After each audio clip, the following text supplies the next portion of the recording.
na kombo ya tata mwana pe Molimo Santo bande ko na ngai bana ya papa Simon Kimbangu na bisika nyonso bino bozwami lelo ezali samedi le 27 juin 2020 to tombeli bino weekend malamu ndenge topesanaki elaka lelo ezali le 27 juin dans 3 jours mboka na biso ya République démocratique du Congo et ko célébrer 60e anniversaire ya indépendance nango nde yango tolobaki tokolobela lelo musala nini papa Simon Kimbangu bana na emisatu pe lingombo ya kimbangiste esali na pona indépendance wana contribution nde yango toza déjà ko remercier ba ndeko bazali kolanda biso papa Géraldo Géry Lukombo Gracia tomoni yo mbote na yo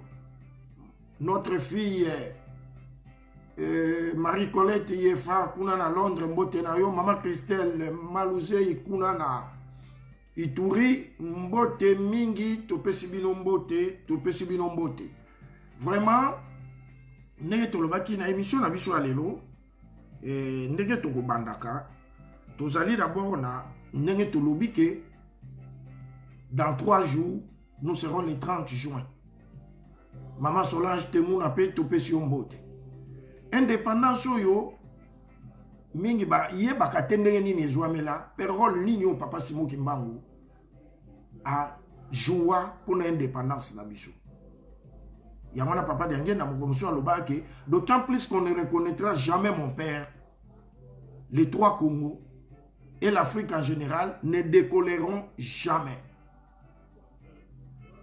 nalobi d'abord boy tozali na moi sango ya malamu ya avant commander mission na biso nous voulons d'abord remercier très sincèrement notre chef spirituel son éminence sa divinité papa Simon Kimbangu Kiangari na Nkambe pa ya Zwami parce que mingi bolanda ki moi nungu moko elekaki na commission d'intégrité et médiation électorale parce que ba église oyeye bani parce que l'émission na biso tokolobela pe toko répondre pe na papa Jifi Ifongi oya fingi biso ba Kimbangi a fingi papa Simon Kimbangu amona pasi pona mokili oyo alors ba église oyeye bani église Kimbangi c'est sa secte puisque yebani ba sengaki chaque église ezaka na représentant kuna nakasi ba Kimbangi c'est belé to betaki mabako parce que tout monde qui kombo moko ebimaki kuna ke azali représentant l'église kimbangiste un certain Ngimbi Ronsard et betaki bandimi ebele mabaku y compris ngai mais abimeli wapi paroisse na ye nini nde kuna na Nkamba lokola bakobokola ka mabete mbika isantswanga ko batelemelaki likambo wana déjà église asalaki une mise au point ya kolobaki ayebi mutu wana te pe ya tindaki mutu kuna te. Et comme église, il fallait aller la likamboana, à mekaki kolandela yango. Et au moment où nous vous parlons, le chef spirituel, papa Simon Kimbangu Kiangari, a outil ko désigner les représentants légal premier suppléant, révérend Kovei Moudoudou, ou Azalaki, pasteur, donc représentant de la ville sainte, Yende, papa Simon Kimbangu Kiangari, a désigné comme représentant il y a l'église kimbangiste kuna na SIM ezali commission d'intégrité et de médiation électorale. Donc notre église sera représentée maintenant par le révérend Kové Otoeba Azaki de la ville, Oboyebi papa Kové te azaki d'abord pasteur na paroisse ya Kitambo na Kinshasa, après a commis de la ville sainte leur papa Oyazalaki de la ville papa na biso wana akufaki batantu batuzungidi nde sikoyo ye papa Simon Kimbangu Kiangari a élevé. C'est ainsi, nous n'hésiterons pas de présenter nos vives et chaleureuses félicitations à notre frère, notre petit frère, notre beau-frère, un fruit de l'enseignement kimbangiste, le révérend Kovei Moudoudou, Totie Likiake, Okendukoyok Salingoma Sonité, pe oko mérité confiance, oyo papa Simon Kimbangu Kiangari a placé na yo pe lingomba mobimba tozali kotalela yo tango batie basali ya nzambe na commission ya élection balingi koloba ke tolingi fraude te kimbangisi azalaka corruptible te tokolobela na makambo tokolobela ke tango le 4 janvier 1959 mobulu esalemaki papa Diangenda alobaka soki na bato wana nyonso bokangi na baboloko boke kokuta kimbangisi bokatanga mutu parce que nous les kimbangisi nous étions des modèles. Maman Mami Gigi tomoni yo Maman Ogi Masamba nde toko remercier lisusu papa J.D. Makozo le grand pifologue kuna na Nkamba yazali chargé de presse auprès du chef spirituel yene mutu apesaka biso mwa basango sur les réseaux sociaux soki mwa sango moko ma baby mibo ye a recadrer grâce na ye bandimi belé ya papa Simon Kimbangu baza ko bunga te papa J.D. Makozo le grand pifologue biso pe ton pifolisé yo na molongani na yo na yebisaka yo ke molongani na yo azaki mwana classe na ngai na école primaire kimbangiste ya Delvaux. Donc je l'ai eu depuis la première primaire, je crois na tikaka ye na ba 5e primaire. Donc celui qui épouse une élève de papa Sylvain Mbote-Mundila a trouvé une bonne femme. Donc ton pifolisé yo papa le grand pifologue. Tout ça na mention spéciale. Il y a coupé ça na papa camionnette Mbola, camionnette Mbola. Vraiment ndenge ils ont licencié moko na bakongo loba ke là où on voit mutu liboma zala na ye papa camionnette Mbola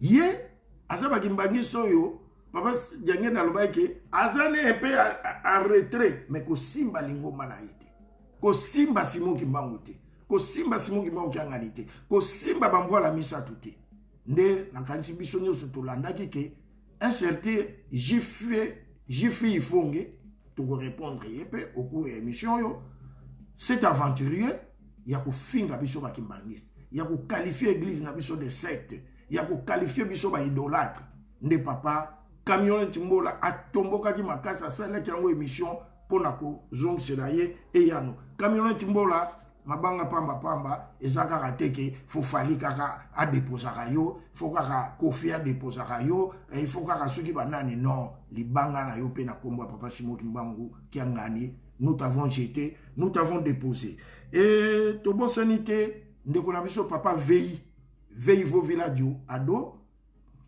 kuna yo ozali vraiment ngai na koyebela ka monene penguya ya papa Simon Kimbangu kiangani à travers yo papa veille au bengaki nga pona olobake mbuta naza kolanda ke émission vraiment livre vert na banda ko lukango depuis Kinshasa na zwa kango te livre vert na yo et chez Bongisa meki papa veille notre neveu Alain Versas Diki depuis to bandaka likambo yo tu nous as toujours soutenu pour nous aller na Cape Town nous te remercions pour ton appel to s'appelle la révérend Silou Jacques yazali pasteur et un groupe de prière maintenant yokaki ke na émission na biso landaki que nous avons des livres verts Akima Kimbangu Bengi et il est venu s'en a procuré.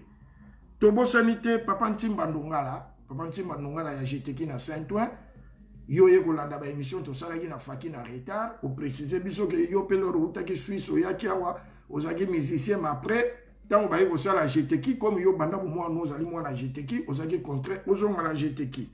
Tobo sanité papa Théophile Bobé yo bengeli biso kuna na boma Théophile notre collègue de l'école biblique en Kamba, topesi yope mbote remerciement na ba conseil yope saki biso. Mère afolo kwikilu yope kuna pa yozali na sele oyo topesi bino mbote mingi nde ezali bomeso na biso tobonde. Au nom du Père, du Fils et du Saint-Esprit, Asa invoqua l'Éternel son Dieu et dit: Éternel, toi seul peux venir en aide aux faibles comme aux forts. Éternel notre Dieu, c'est sur toi que nous nous appuyons et nous venons en ton nom contre cette multitude. Éternel, tu es notre Dieu, que ce ne soit pas l'homme qui l'emporte sur toi. Du début à la fin, nous nous confions entre tes mains, au nom du Père, du Fils et du Saint-Esprit. Amen. Ndenge ezali bomesano na biso, je crois tokotangaka mukanda mwa Nzambe. Lelo toponaki chapitre tokotanga na Marc, Évangile selon Marc, na chapitre 6, tokotanga ka na nzela ya 4. Una elobi nini? Donc Marc 6, verset 4. Jésus dit, un prophète n'est méprisé que dans sa patrie, parmi ses parents et dans sa propre maison. Likambo totangi elinko lobake nkolo Yesu ayokaka mawa ya kolobake prophète na mboka na ye moko bakondimaka ye te, na mboka na ye moko bakopesaka ye lokumu te, na mboka na ye moko bakorespectaka ye te. C'est ça le sort d'un prophète. Yango nde likambo toza kolobela awa lelo mpona papa Simon Kimbangu. Nakasi tolandaki papa Jife Ifonge avandi na ye bakimbangiste basali eloko te, masali émission afinga bakimbangiste. Avant de répondre na papa Jife Ifonge, tolingi ayoka na nzembo biso nyonso pe toyoka na nzembo.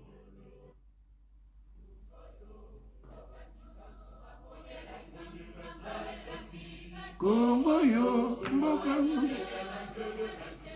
Kimbangu amona pasipote je alingaki bokonzi etelema kasi lelo yo bakongo bawanga lelo yo pasi papa Simon Kimbangu amona pona Kongo yo biso bakongole toyebi yango te.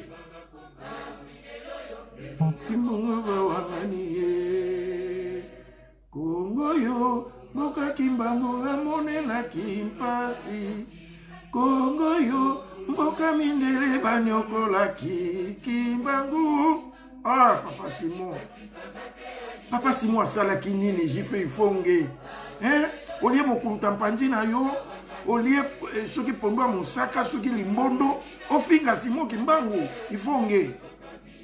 Nini ejui yo papa na ngai, mwana Equateur lokwa ngai. Mboka Kimbangu amonelaki papa Kimbangu anyokwama 30 ans de prison asalaki nini? Toko expliquer yo pono yebake mboko oyo Simon Kimbangu bakimbangiste bamvoila misato toko oyebi histoire te yo ki nufinga biso yo lingolo bake yo leki bakimbangiste nyonso na mayele grande dignité de personnes au bana mitou lokola ba révérend yefaza pe moi Équateur lokola yo animé Simon Kimbangu yo za na niveau nini ya classe yo ebaki yefale yo kasi lelo bakongo balobi Kimbangu bayebi ete tala lolenge tozangi kimiana moni lokola toyebi Kimbangu te bakongo balobi Kimbangu yende nani lokola yo Jife Fongo bi Kimbangu nani un aventure yo olakela mi mabe Kimbangu anyokwa maki nantina ya bokonzi ya mokili leboka Kongo yo peli bota mudwa ya baindo kasi lelo Ifonge olobi Kimbangu oyebi ete etala lolenge tozangi kimia na Kongo ye bitumbo ezobunda kuna Kimbangu mutu azobundisa ngo kimio ezangi kuna Kimbangu asali nini lokola tokoyeba ye te Kongo mboka Kimbangu amonelaki mpasi Kongo mboka Kimbangu amonelaki mpasi awa zwili bino bonsomi bokolia boko gbolo alofandi na yo soki po melaki eloko ni soko liaki mokuta pandi mbimbi eleki ofingi Simon Kimbangu no bonsomi bokomi na bino lofundu boye ipomeli molami toyebi ete azwili bino lipanda bokomi lolendo olie mokuta mpanzi olie soki mongusu soki bowayo vraiment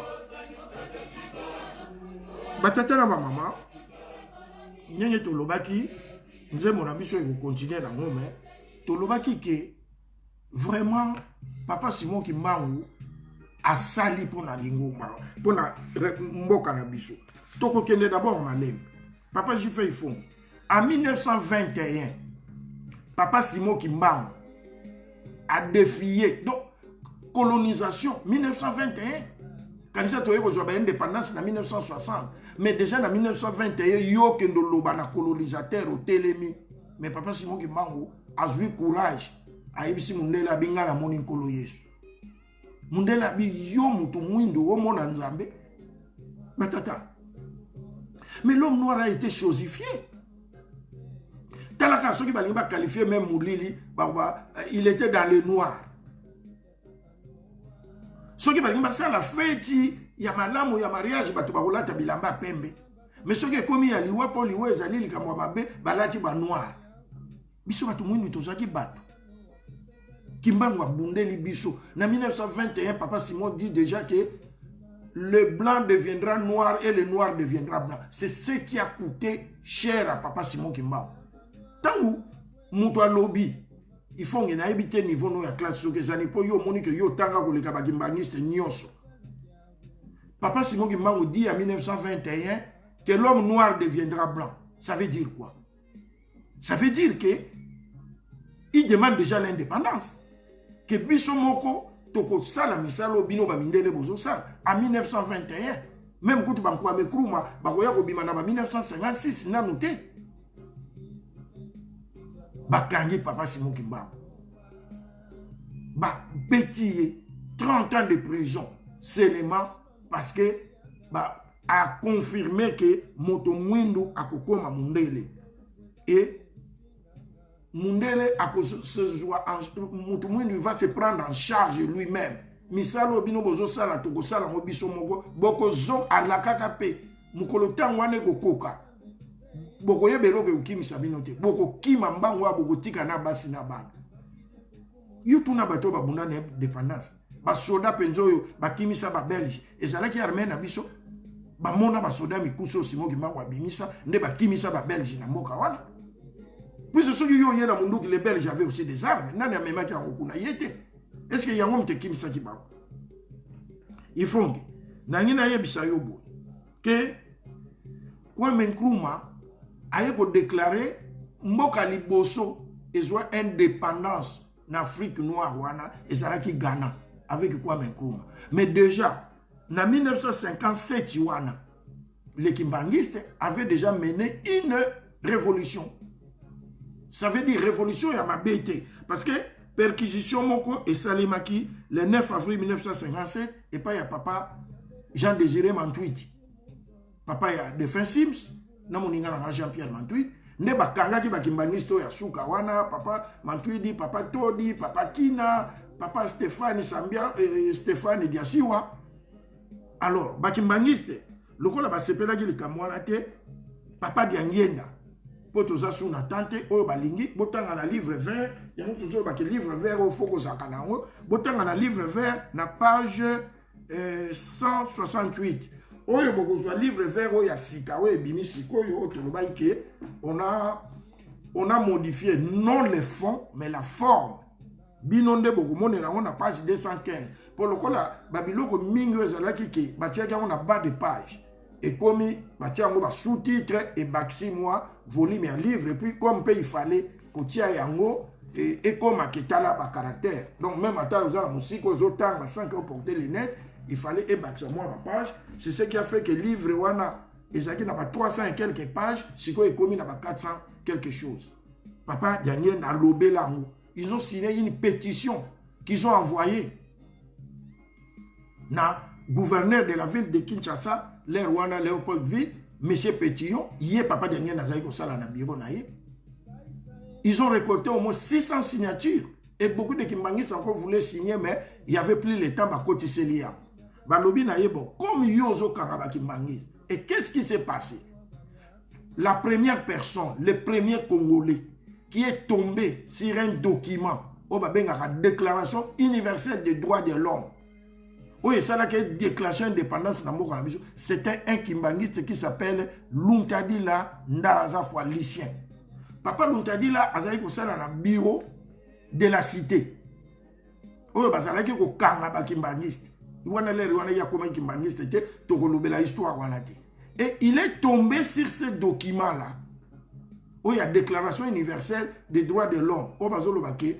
Tout être humain, toute personne est libre. Il y a la lingo manaye et mutakoiko karamuninga pona boité, liberté d'expression, liberté.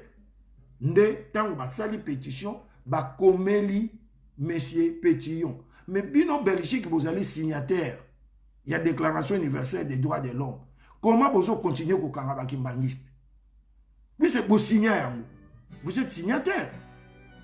Mais pourquoi vous avez Bisoto Sambela? Pourquoi Bisoto Gogi Kolobate? Est-ce que les Rwanda, politiciens, n'y a télémaka déjà pour réclamer l'indépendance? Le Kimbangi, c'est le 18, donc le 17 juillet 1957, les Kimbangi sont allés au stade Roi Baudouin. Batindi une délégation et qui a déposé Nani, Babi bon, yo siko yo gouverneur, comme on le Karaba Kimbangiste. Totinde liyo copie la déclaration universelle des droits de l'homme et papa l'ont dit dans le mois Moussala pour un document. Yaka ko Karabiso Bakimbangiste dans le stade de Roi Baudouin. Je vous dis, le 17 juillet 1957, j'ai fait une fois. En ce moment-là, toi, tu étais où? Mundela Bangaki a négocié na Bakimbangiste que bon, Bakokangabino le soutient. Donc, tolérance, bandi ko kota. Et il y a sa goût na ba politicien. Parce que la plupart des politiciens de l'époque, surtout la Bako, parce que tout ça, la tribalisme, mais c'est la Bako qui était le premier parti à demander l'indépendance. Côté Moussou il est haut, à ça qui est parti, mais parti à l'Ibossu, Sengaki, indépendance, et Zalaki, à Bako. Mais à Bako, l'air va salir lettre, il y a Senga indépendance. J'ai fait une fois que tu as bisayo. Oye ba musala nini kimbangu na bana ne basali na lingomba na biso ba kimbangiste to sali pona mukilio Kasavubu na groupe nyonso bazwaki mundele moko ayaki a proposé bango ba arme pona ba wele indépendance abi me boko bunda na Belge faut bino pepo zana minduki bango ba bime biso zana mbongo te ba bimo nous connaissons une personne azana bandimi ebele ba yokela kaye ba ye pa papa Diangenda na mundele wana papa Diangenda toye oye de biso tolingi kozwa mwa minduki pona to senga indépendance papa Diangenda bien wapi mukanda ngo bosali ya indépendance papa Kalamvwila. Moi j'ai une cassette où papa Kalamvwila nous raconte puisque si vous voulez aussi connaître les secrets d'un patron, il faut vous adresser à son chauffeur. Pour même ba maman ba yebela ba mbanda mibali na bango fois karama na chauffeur pour yende mutamema kai. Papa Kalamvwila lobi, papa Diangenda ayebisi bango lobi bon, botike la ngai lettre ngo ya indépendance. Et puis botike la ngai tana tika la pour réfléchir. Mundele wana lobi non. Le temps presse. Il faut vraiment minduki pour yazotenga minduki ne. Bango bakasavo babi non, to yebi muto, nenga lobi to peseta akotika la kutuna tata na etoke. Lobi nango ba yeko zongi la papa Diangenda. Papa Diangenda lobi to ko somba ba arme te. Parce que indépendance to ko zuila ngona ba arme te. Biso te muto ko mi bundela, nzambe muto ko mi bundela. Mukanda na bino bosalaki yango. Kasavubu na pesi bino lettre. Boke nous tika mo sikoyo pa gouverneur Pétillon bo pesa mutu mbote na nzela te l'air pe bozo tambola même mutu abengi yo kotala simate mundele wana nga dicté bakasa ou abi biso to yebi lokwa lobi abi vous allez aller comme ça sans arme on va vous tuer non bakeyi na lettre wana bake ko pesa lettre ya ko senga indépendance nde o boya ko mona ke na sima nango. Le 4 janvier 59, une première révolte au Salima. C'était le 4 janvier 59. Or, le Kimbangiste avait déjà commencé en 57. Kasavubu. Tant que Maître Ouane Salimi est le 4 janvier 59, là nous nous adressons non seulement à toi, Jifi Fonge, mais à Oyo, au lieu, au tondi peu au lobby au Yebi Kimbangouti. Tango basali bongo baluki bakanga Kasavubu. Kasavubu akimi, Kasavubu alala 3 jours na ndako ya papa Diangenda na mokoto. Mbeto moko na papa Diangenda. Un jour papa Diangenda zui Kasavubu na chauffeur na ye. Abi papa lobi na ngai, fona que nous préparer yo mais kozala na ndako te na Kinshasa peut-être nous allons quelque part. Wana le wana na 59 et bilisho eza makasi na Kinshasa wana po batu bakomo luka kosenga indépendance bakomo kanga ba des barrières partout. Papa Kalamvwila loba bakomi kota Kasangulu bakuti barrière moko bo Kasavubu aleli ayibisi papa Diangenda ah oye ko livrer ngai abi oh vous avez confiance na ngai te papa Diangenda kiti ba soda belge ba Son éminence, bonjour, comment ça va? Ok, ouais. Papa Dangé n'a pas côté la bandimi na Kassangoula. Ah bien bon, sans que balu kaba côté la batuba na mutuka. Donc Kassavu bu penami soubela na bilamba. Allez. Oya zaki mu konzi na pesi ordal ouvre ba fungoli ba leki. Ba komi na zamba, papa Dangé asambeli abongisi Kassavu pour ba kene na table ronde. Est-ce que j'ai fait fongo yebi que papa qui sur lequel azaki na table ronde. Oyo zo finga ba kimbangiste. Pour na indépendance. Même Philbert Youlou, baluki ko kanye na braza, aya ko lala na ndako ya papa Dangé 3 jours aussi. Ba premier président wa. Tant siko balingi ba kende na conférence et nani ya ko senga indépendance kuna na nani.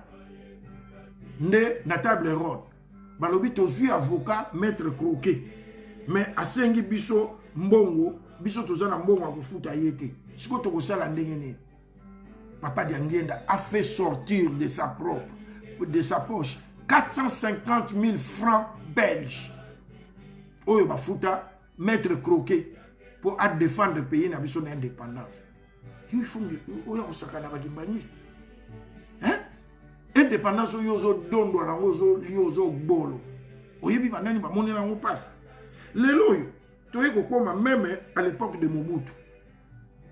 Pour yo zo monake Kimbangiste za ba idolâtre baza bato ba secte yo koyebisa biso loko yo sai na mokilo. Parce que papa Dangé ba kutani na Mobutu na Lulu Abu Kananga.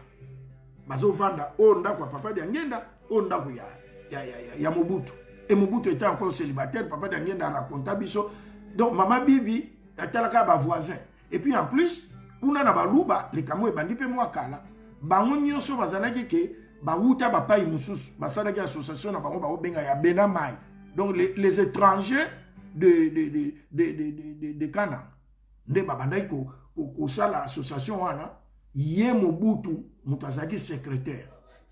Alors papa Dangé na lobi ke Mobutu ayebisi comme ayeba ke papa Dangé azali mwana Simon Ngembao ayebisi papa Dangé ke naza ko kende mission de service na Elisabeth ville na ngaki tata no azakuna abi oui est-ce que ko aider ngom memele lettre papa Dangé atindela papa Simon Ngembao mbongo na lettre pa ya Mobutu j'ai fait fonge Mobutu amuto Équateur landa ngai Mobutu amemi l'air wana yo mona Ngembao Mobutu na grade na azaki na ngo soki azaki soki pa yaki na efo tango ayaki na Kananga aki ndeko tanga na efo Mobutu akei akuta na papa Simon Ngembao akomisi mbongo na mukanda apesi pe réponse papa Simon Ngembao ayebisi abi kende koloba na mwana ngai apambola yo likambo yo sali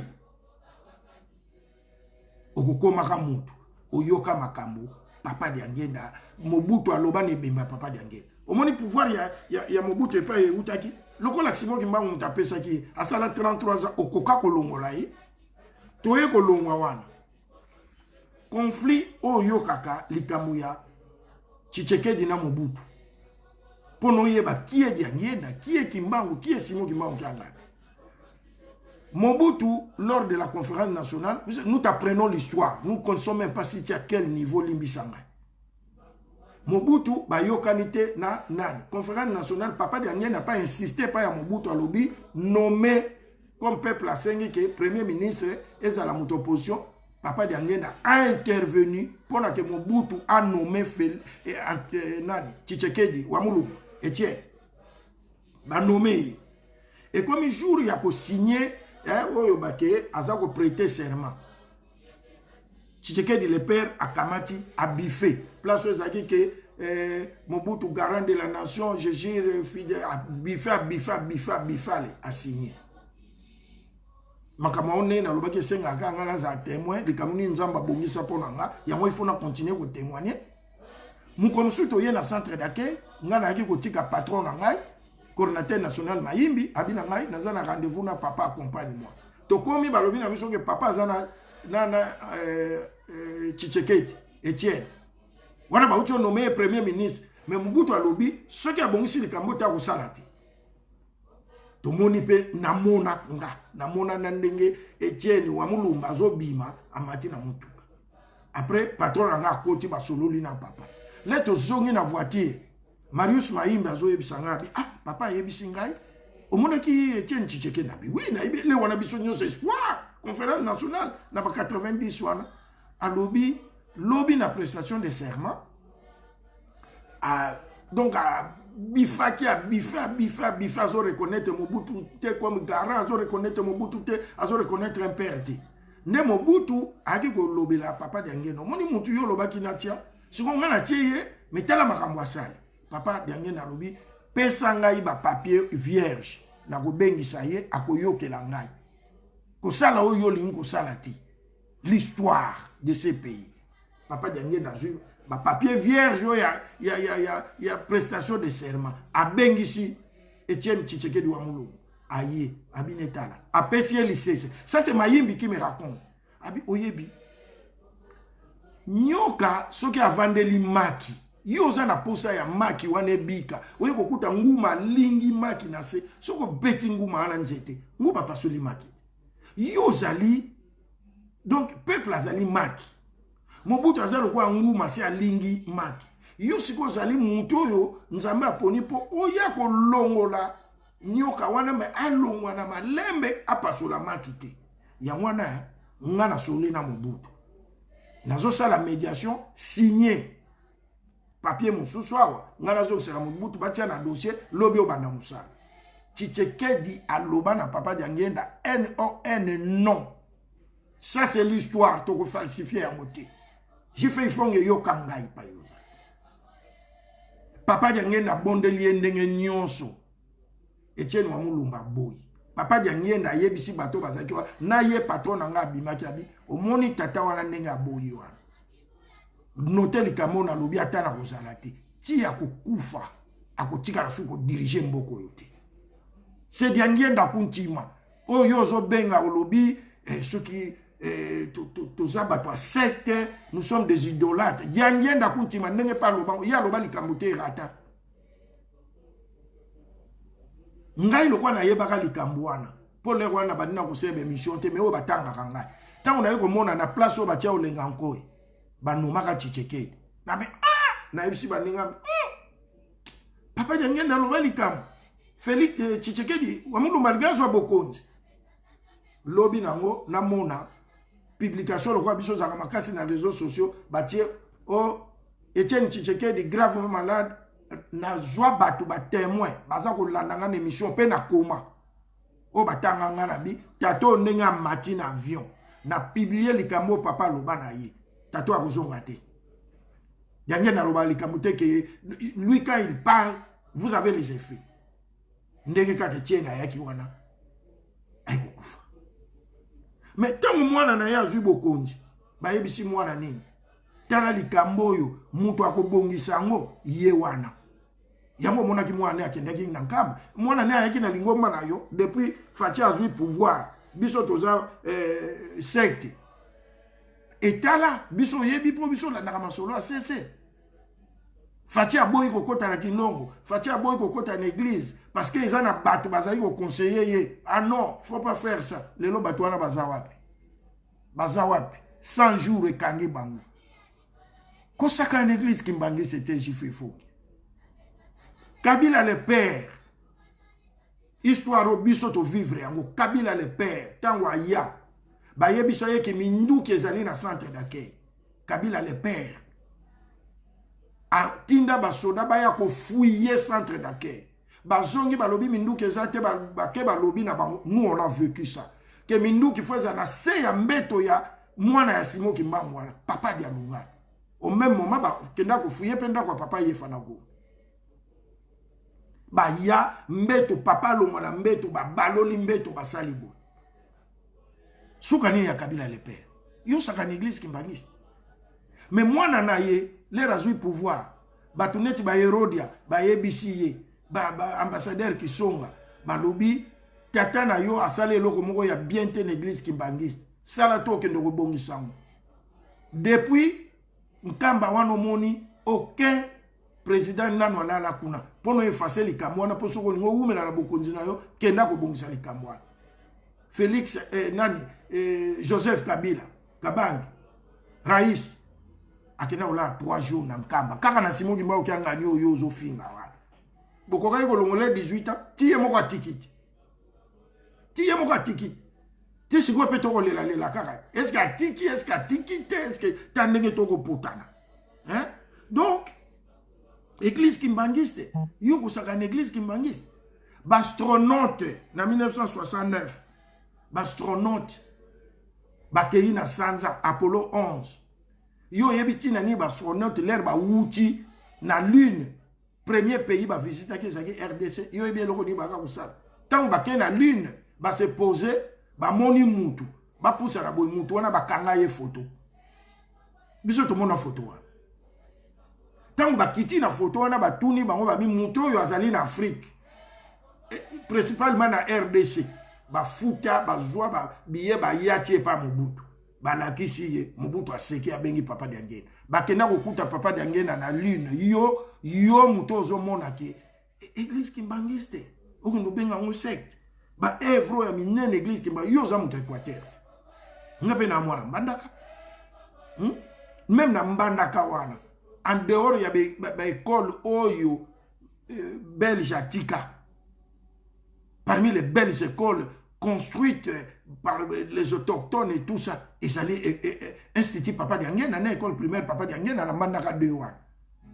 Puis c'est naïbe que partons, aux alliés, moi, na Équateur. Ou bien, dans la famille, il y a Gina et Fongue, mais comme on a Fongue, tu ok, n'a pas Bouende, ok, n'a pas Lissala, Bumba, Bado, Gemena, Bassan Koussou, au coucou d'église qui m'bangisse, n'a pas œuvre, nango, ba école,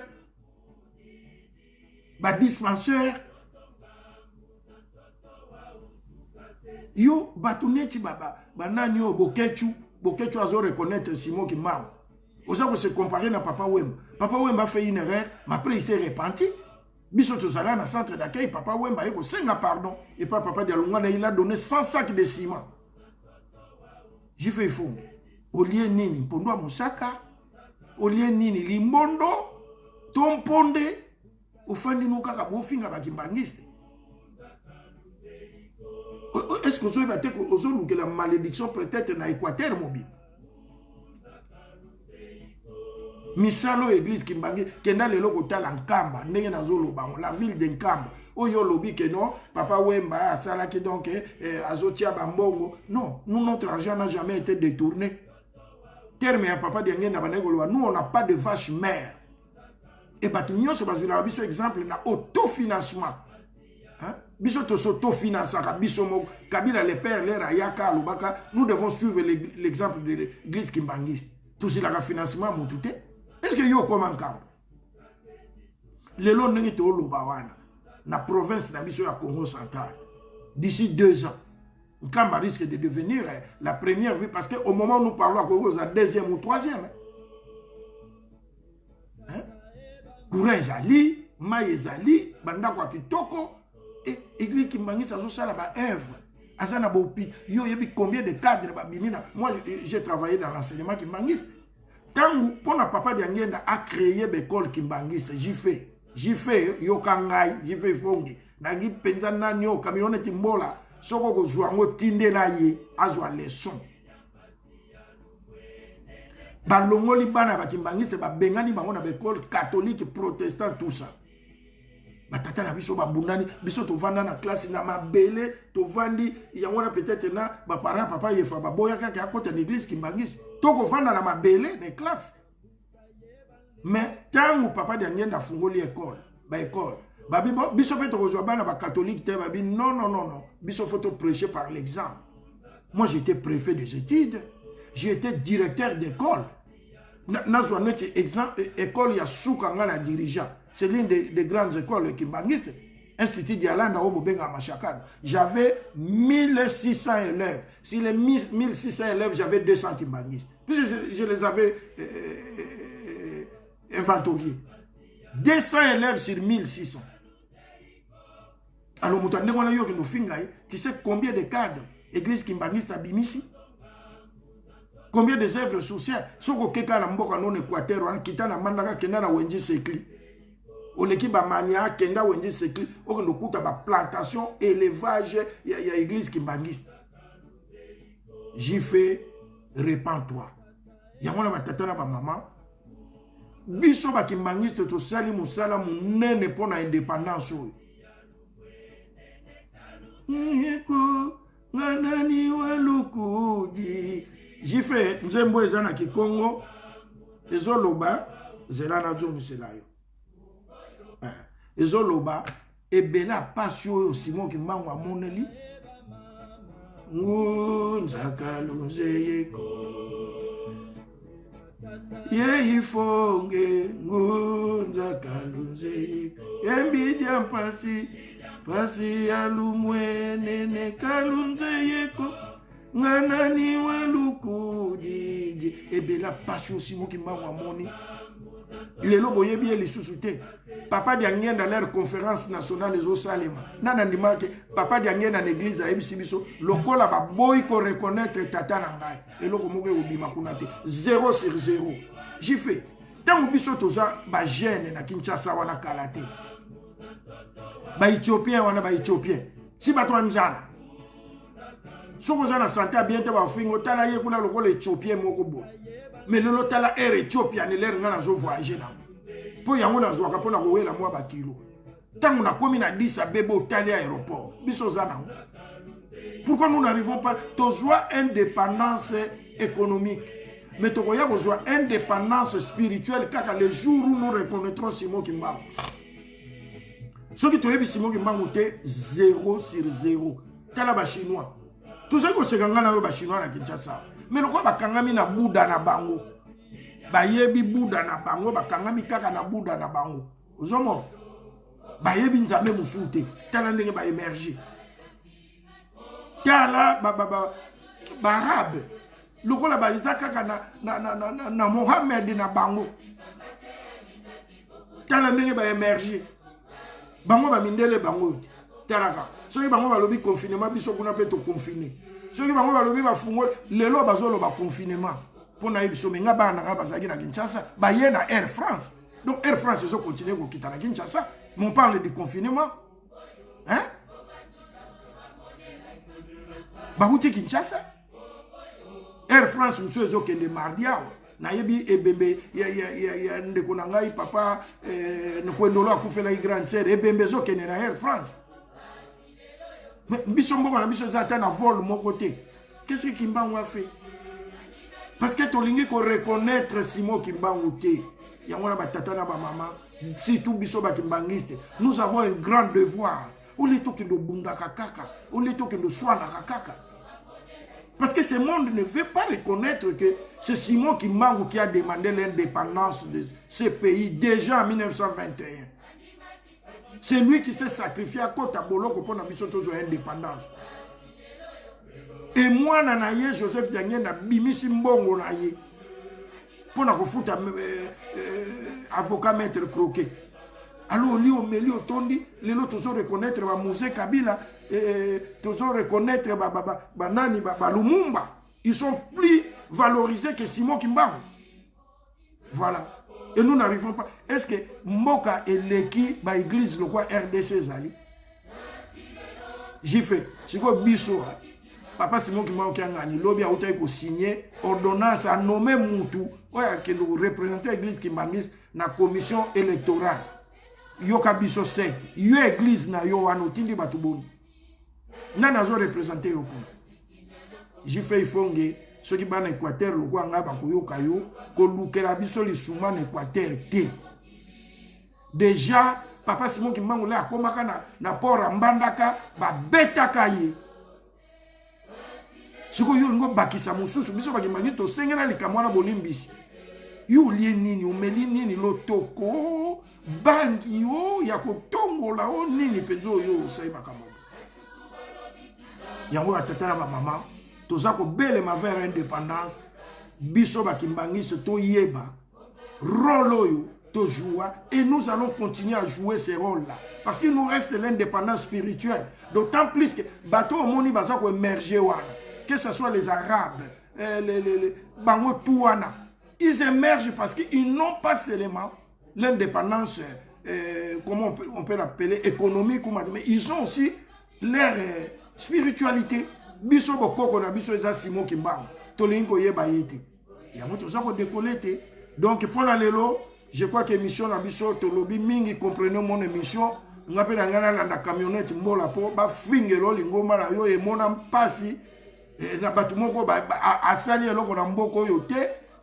Vraiment et sali moi passe mais je crois to teye vraiment to tambusa nani po bato belé ba yeba qu'est-ce que nous on a fait, qu'est-ce que Simon Kimbangu a fait pour ce pays.